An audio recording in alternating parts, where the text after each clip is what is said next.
Daniel Andrews' decision to cancel the Commonwealth Games has put the future of the event at risk as the committee scrambles to try and find a replacement host city. Let's bring in now three-time Commonwealth Games competitor and gold medalist, Jane Flemming. Jane, thank you so much for your time tonight. What is your reaction to the Commonwealth Games being cancelled, and how important was this event to your career? Well, look, I don't think it just was important to my career, but I think to a raft and generations of athletes that have gone on to do really big things within Australia and globally. So people like, you know, Kieran Perkins and Hayley Lewis and Kathy Freeman, and I could continue on. Commonwealth Games is really seen as a launching pad for that level of athlete, and it is seen to be something that I guess is more attainable than getting to a World Championship or an Olympic Games, and the first step along the pathway of those sorts of athletes. But also, probably more importantly, Shari, it's something that the Australian public love.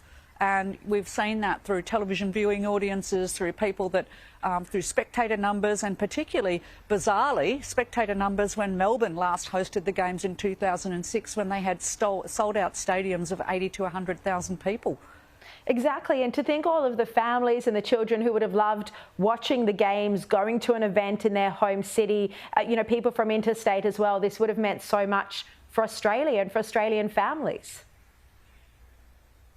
Well, I think it would, and I kind of, there's been not really much mention in terms of the sort of flow-on effects and the inspiration and I guess the sense of community and the sense of nationhood that comes from when we host events like this, and the value that that brings to our community, and particularly I think the value when times are tough and that sense of celebration and camaraderie, and I think around all the athletes that I know that have been successful where their first inspiration was as a child watching one of their heroes compete, and particularly if they could watch that live.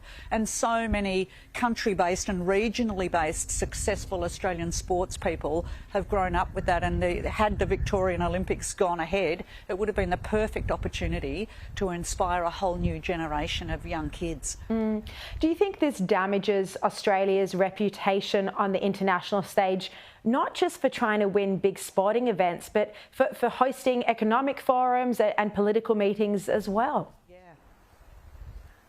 Well, I don't even think those. I think cultural things as well. I think any organisation that now would be looking to potentially host something in Australia will absolutely, I dare say they'd have lawyers crawling over contracts today if they've got something already in place. And if not, they probably wouldn't be taking too many bids that come from Australian cities seriously.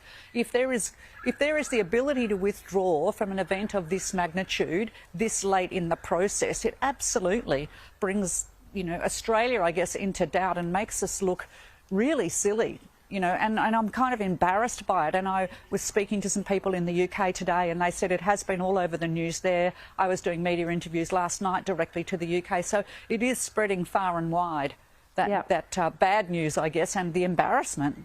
Yeah, exactly. Daniel Andrews causing all of Australia an embarrassment here. Commonwealth Games gold medalist Jane Flemming, thank you very much for your time to speak out about this issue.